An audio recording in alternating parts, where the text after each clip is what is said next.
جی تو دوستو، حضرت حکیم لقمان نے اللہ پاک سے دعا کی کہ اے اللہ تعالیٰ، مجھے ایسے دوست نہ دینا جو تیری بندگی، تیری عبادت اور تیرے سے لاپرواہ ہوں، اور مجھے ایسے دوست نہ دینا کہ جب میں تجھ سے غافل ہو جاؤں تو وہ مجھے تیری یاد نہ دلوا سکیں، مجھے تیری طرف گامزن نہ کر سکیں، اور مجھے ایسے دوست نہ دینا جو دنیاوی رستے پر چلیں اور ان کو آخرت کی فکر نہ ہو۔ تو حضرت حکیم لقمان نے اپنے بیٹے کو بڑی نصیحتیں کی اور کرتے تھے۔ ایک بار کیا ہوا کہ حضرت حکیم لقمان نے ایک رائی کے دانوں کی تھیلی بھر لی اور تھیلی میں سے ایک ایک دانہ باہر نکالتے گئے اور اپنے بیٹے کو نصیحت کرتے گئے۔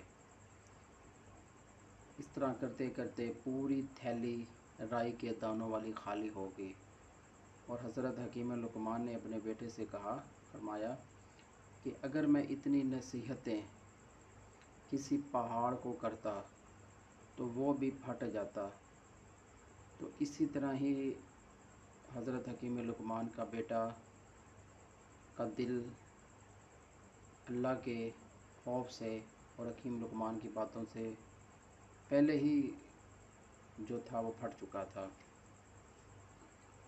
تو حضرت حکیم لقمان نے اس کے بیٹے نے اس سے کہا کہ ابو، انسان کو کون سی بات اختیار کرنی چاہیے زندگی میں کامیابی کے لیے؟ تو حکیم لقمان نے کہا، اللہ کے دین پر عمل کرنا اور اللہ کے دین اور اللہ کے احکامات کو ماننا اور اس کے مطابق اپنی زندگی کو گزارنا۔ تو بیٹے نے سوال کیا کہ اگر ایک انسان دو چیزیں پر عمل کر کر کامیاب ہونا چاہتا ہو تو وہ دو چیزیں کیا ہو سکتی ہیں؟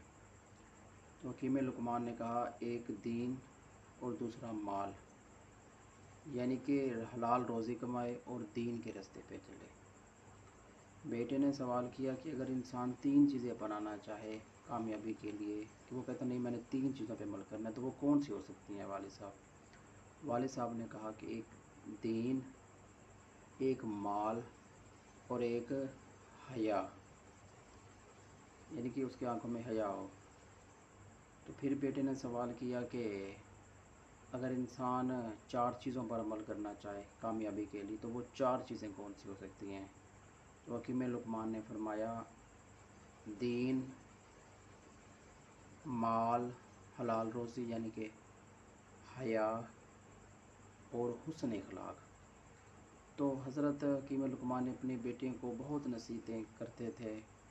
ایک بار حضرت حکیم لقمان نے اپنے بیٹے کو کہا کہ اگر اتنی نصیحتیں جتنی میں نے تمہیں کی ہیں، اگر میں یہ کسی پتھر پر کرتا نا تو وہ پتھر پھٹ جاتا اور اس کے اندر سے چشمے بہہ جاتے۔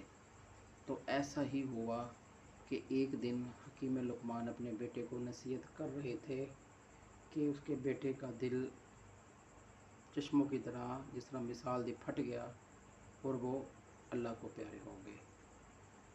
اور حکیم لقمان نے کہا کہ بدترین انسان وہ ہے جس کو اس بات کا ڈر نہ ہو کہ وہ برائی کر رہا ہے اور لوگ اس کو دیکھ رہے ہیں، وہ غلط کام بھی کر رہا ہے اور اس کو یہ ڈر بھی نہ ہو کہ لوگ اس کو دیکھ رہے ہیں غلط کام کرتے ہوئے۔ تو کہا یہ سب سے بدترین انسان ہے۔ تو کسی نے سوال کیا کہ اے حکیم لقمان، آپ کتنے بدترین ہیں؟ تو حکیم لقمان نے بڑا پیارا جواب دیا کہ تم نقش میں غلطی نکال رہے ہو یا نقاش میں؟ سمجھ لگی؟ نقش میں غلطی نکال رہے ہو یا نقاش میں، یعنی کہ جو چیز بن گئی ہے اس پہ غلطی نکال رہے ہو یا جو چیز بنانے والا اس پہ غلطی نکال رہے ہو۔ سبحان اللہ، کیا حکمت تھی حکیم لقمان کی۔ اگر آپ کو اسی طرح ہی حکمت کی باتیں، بہت ہی پیاری پیاری باتیں سننے کا دل کرے اور اس طرح کی موضوع پہ آپ کا دل کرے کہ میں ویڈیوز دیکھوں، تو اس کے لیے آپ کو میرے چینل کو سبسکرائب کرنا پڑے گا، ویڈیو کو لائک کرنا پڑے گا اور بیل آئیکن کا بٹن دبا کے آل نوٹیفیکیشن کلک کرنا پڑے گا۔ میں انشاءاللہ تعالیٰ کوشش کرتا ہوں کہ ڈیلی اپڈیٹ اپنی اس ویڈیو میں آپ کو ایک نہ ایک کوئی اچھی سی بات بتاؤں۔ تو آج میں نے تھوڑی سی مہمان وغیرہ آئے تھے، جس کی وجہ سے میں تھوڑا سا لیٹ ہو گیا ویڈیو بنانے میں، ورنہ میری ویڈیو موسٹلی مغرب سے پہلے آ جاتی ہے۔ تو آج کی معذرت کرتا ہوں، تو ویڈیو کو لائک کر دیں، چینل کو سبسکرائب کر دیں، بیل نوٹیفیکیشن کا بٹن دبا کے آل نوٹیفیکیشن کلک کر دیں۔ ملتے ہیں نیکسٹ ویڈیو میں ایک اچھے ٹاپک اور اچھے موضوع اور اچھی ایک واضح نصیحت اور دنائی کی باتوں کے ساتھ۔ تب تک دعاؤں میں یاد رکھیے گا، اپنا خیال رکھیے گا۔ اللہ حافظ۔ اللہ آپ کا حامی و ناصر ہو۔